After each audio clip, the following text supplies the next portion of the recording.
Learn to paint, learn to see. It will change your life. That's what happened to me years ago when I was on a sabbatical camping journey across the American West. I learned to paint and I learned to see. Here are the paintings from that journey, along with the narrative from my memoir, The Road to Beaver Park, which tells about the place and the time that I was there. Come along as we begin on the Northern California coast. Agate Beach, Patrick's Point, California. The low sun disappears behind a fog bank on the horizon. Colors soften somewhat to an orange-violet, but the fog veils any dramatic drop into the ocean. My painterly eye records the monochromatic color scheme. Why does it seem so right? Everything belongs here. Austin Mountain, Nevada. Dawn. Head for Bob Scott Campground east of Austin, Nevada. Arrive about 3 p.m. and set up the travel trailer. The boys and I go four-wheeling to this elevation. Here is about 7,500 feet. Beautiful aspen groves grow high on the mountainside with no other trees around. Great Basin Valley south of Ely, Nevada.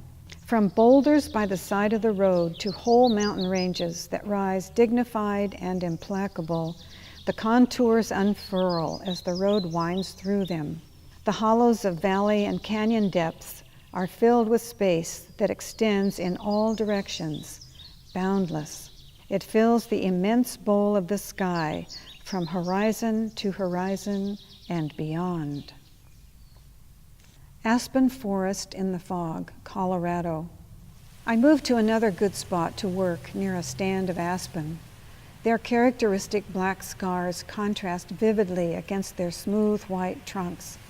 Some knots and scars in the bark are from damage caused by animals or storms. The theatrical gestures of lower branches beg to be drawn. What artist can resist? Aspen leaves flutter in the slightest breeze and whisper to me as I sketch. Boarding house at Telluride, Colorado. Don's journal. It was assumed that tellurium would be found here, hence the name Telluride. One old native told me that only a trace of the mineral was ever found, and that was high up. The boarding house on the cliff was actually a power station. Employees lived there. Waves and Rocks, San Miguel River, Telluride, Colorado.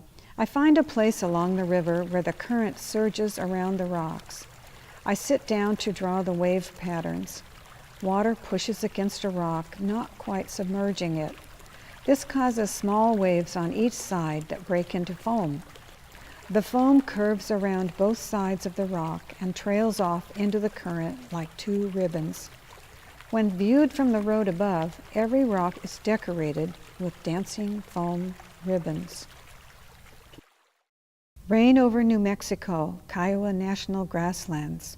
A poem.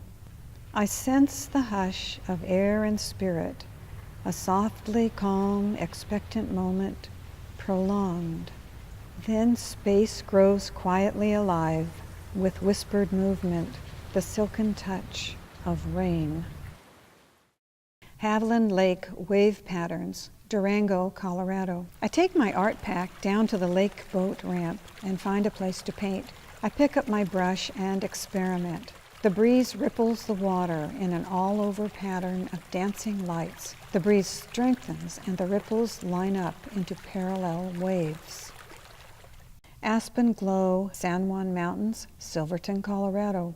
Little by little, the radiance creeps into my bones, into my very spirit. This shining cathedral casts a heavenly light that colors the air around me. Sunlight sifts through glory-rimmed leaves.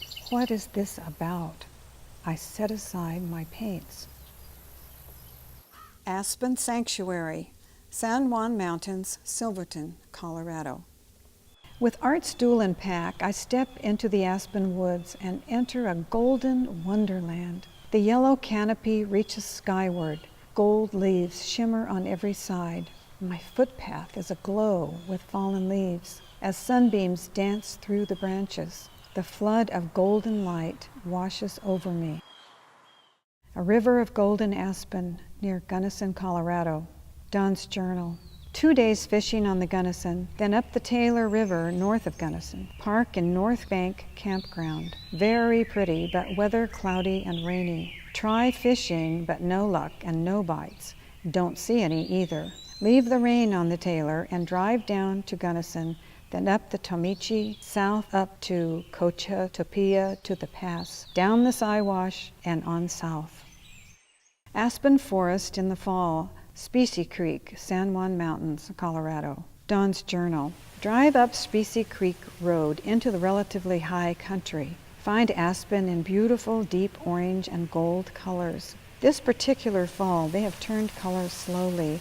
One golden bunch here, another bunch still green over there, and most have lost leaves by now, but these groves still retain the gold. Aspen and red leaves, Lehman Creek, Great Basin National Park, Nevada.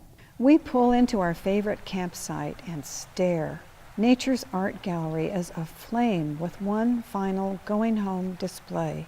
It's November already, so the colors are late, unexpected and so intense. By the creek, the wild roses are a tangle of scarlet and coral leaves, maroon stems, and bright orange rose hips. That wild palette is set against the black and white aspen trunks, branches bared to the elements. Don digs out his camera. I dive for my art pack.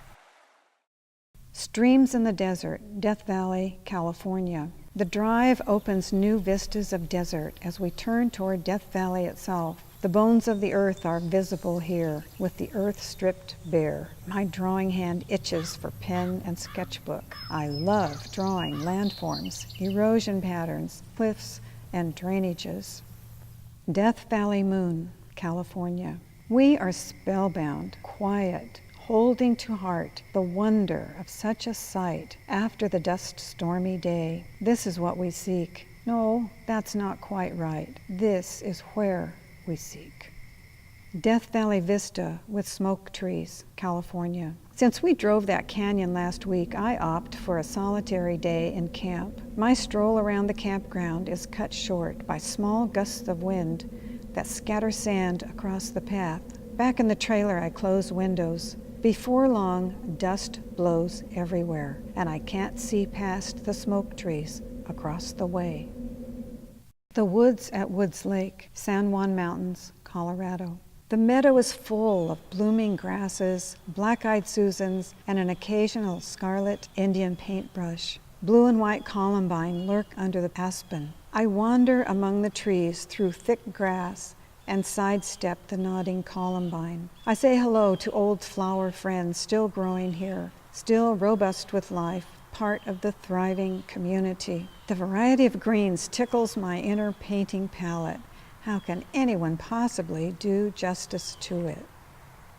Storm Moon, Palisadro Night Sky, California. I see so much more than I ever did before. Sky colors that used to go unnoticed, tints and shades as yet unnamed, definitive lines and textures, the importance of shapes and contours, the edges of things, how parts connect, and small details that make the difference. Seeing is a radical activity, according to Michael Maines. Radical because seeing affects everything. Wonder and compassion go hand in hand. Yes, and wonder and compassion go hand in hand, and love for the great outdoors. We live in a wondrous world, and I cherish the life that surrounds us and nurtures us. I marvel at the topography and the constant renewal of wind, water, and energy. I am in awe of the dynamic system that holds it all together. My journey became pilgrimage, and it brought me back to faith. Pilgrimage laid the foundation for a more contemplative life, and contemplative moments gave me an expanded vision of the wholeness of creation. The vision of wholeness was accompanied by an overwhelming love of the great outdoors. I want to spend more time there to learn more of nature's ways and to care for and cherish the earth. So come along, pick up a paintbrush, a camera, a journal, or a 10x hand lens so that you can discover tiny clues to the mystery of life. You will see the world with new eyes.